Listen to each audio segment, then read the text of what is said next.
Dak's been playing some legitimately impressive football this season, and the numbers that back that up are hard to ignore. If you've seen the advanced metrics floating around adjusted EPA per play, completion percentage over expectation, PFF grades Dak sits near the top in several categories that matter when you try to separate good quarterbacks from the rest. In plain terms, he's making the big throws, he's limiting avoidable sacks, and he's generating positive plays when the game plan calls on him those big-time throws stat lines?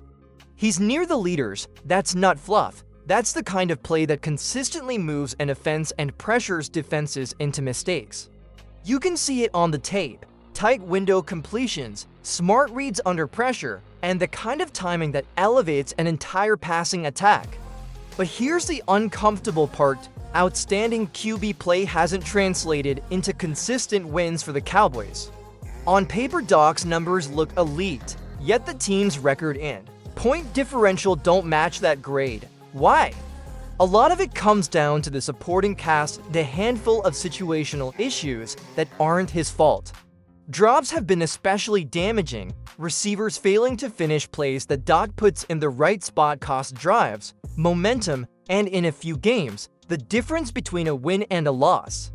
When a tight window completion is dropped and turns into an interception or a stalled drive, the headline remains Dak's great throw, but the scoreboard reflects the collective failure. That mismatch, individual excellence versus team outcome, is what makes this season feel unstable. Another big factor is the defense. When your defense gives up chunk plays or fails to get stops in critical moments, the offense is forced to play differently. It has to be perfect, score on every possession, and erase mistakes with touchdown drives. That's asking too much of any single quarterback across a season. If you need top 5 QB play every game to win, you're stacked against the law of averages. Everyone has an off week, and if your unit can't hide those misses, you'll lose. Add in injuries at key spots, losing your number 1 receiver or pieces of your offensive line, and the margin for error shrinks even more. Dak has been doing the heavy lifting, but football is a team game. Even excellent QB play can be stranded by drops, defensive lapses, and diminished run support. So what does that mean for you as a fan? First, give Dak his due. He's earning that praise on the field, but don't let that blind you to the structural problems around him. Grade Dak for me in the comments, B, C, D, F, and tell me one play or one trend that convinced you of that grade. Also, if you haven't already, hit subscribe and help us hit 16,000 subscribers so we can bring you more breakdowns like this. When you look beyond Dak's strong play and focus on why the Cowboys haven't been able to turn that into more wins, the answers come down to 3 very clear problem areas: drops, defense, and depth. Each of these issues has reared its head in ways that directly erase the impact of good quarterback play. Let's start with the drops because that one jumps off the screen every week.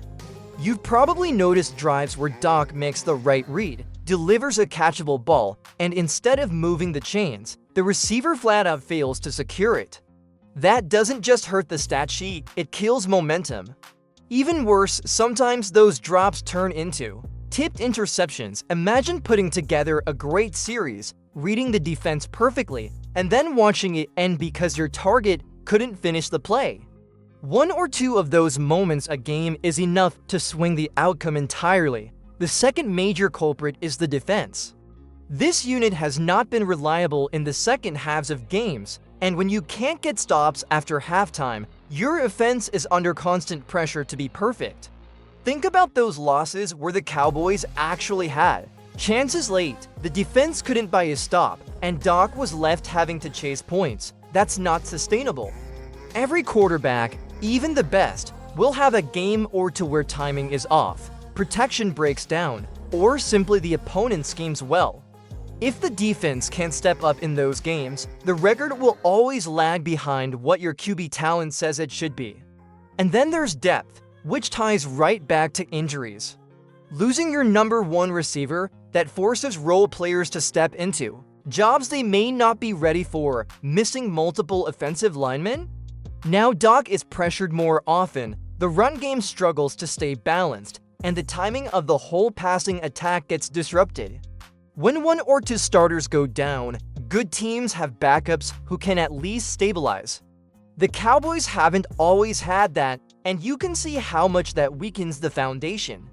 It's why even with Dak grading at or near the top of advanced metrics, the scoreboard tells a different story. So the big question for you, if you could only fix one of these problems first, drops, offensive line depth, or defense, which one gets your vote?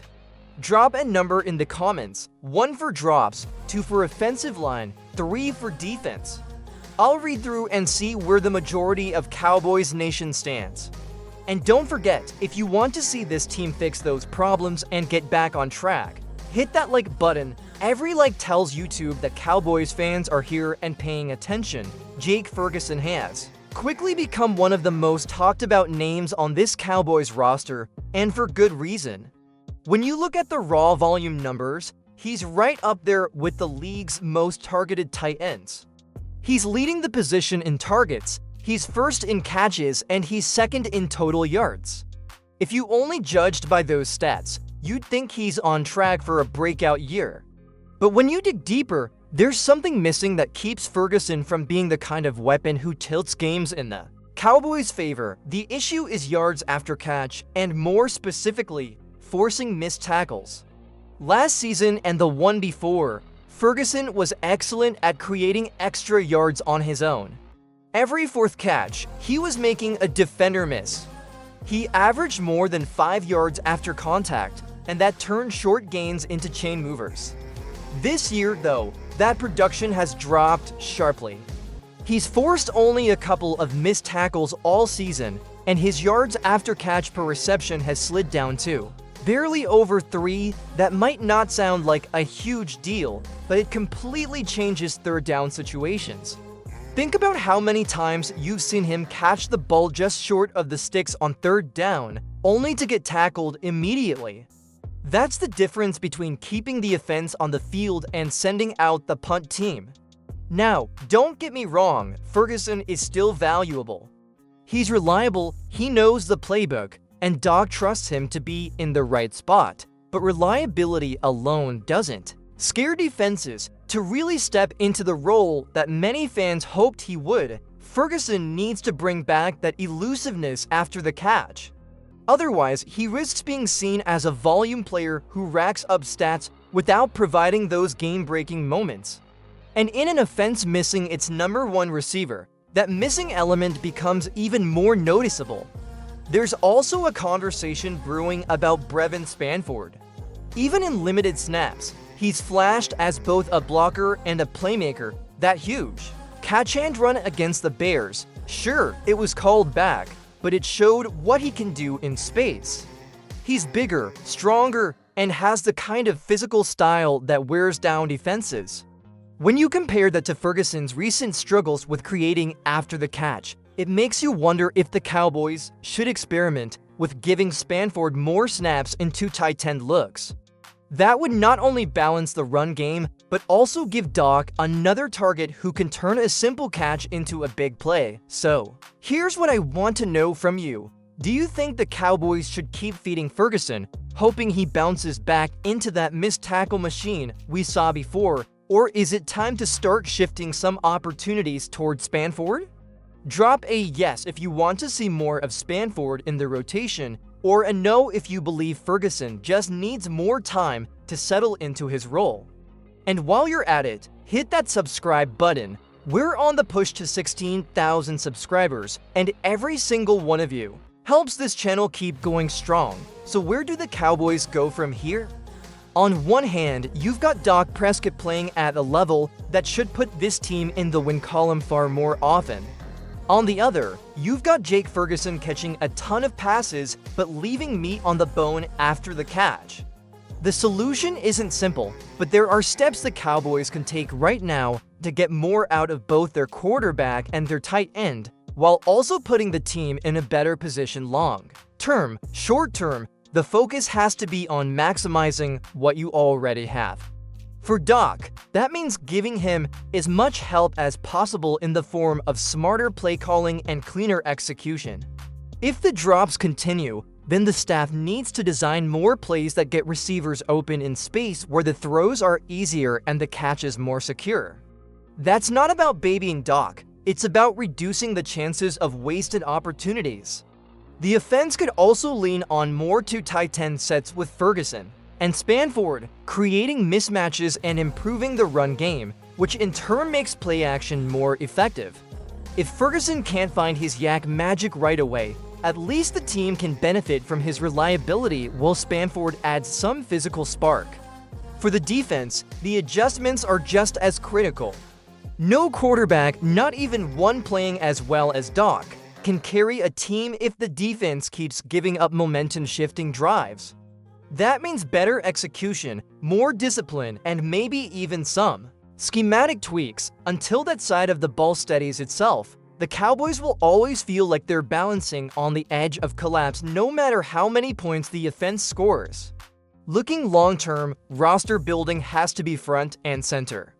Whether it's reinforcing the offensive line so Dak isn't constantly worried about protection or adding playmakers who can consistently win one-on-one battles, the Cowboys can't afford to make Dak shoulder everything year after year, and when it comes to the tight end position, the team needs to decide if Ferguson is the guy they'll bank on developing into a consistent weapon, or if a mix of talent like Spanford will be the future.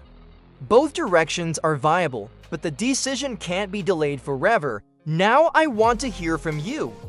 If you were in charge of the Cowboys' next big move, what would you prioritize first? Offensive line help, B defensive playmakers, see more weapons for Dak, or D tight end improvements? Drop your pick in the comments and I'll be highlighting some of the most popular answers in a future video. Also, give Dak a grade down below and tell me why the best one-liners might get pinned. Before you go, remember to like, subscribe, and turn on notifications so you don't miss what's next. We're on the road to 16,000 subscribers.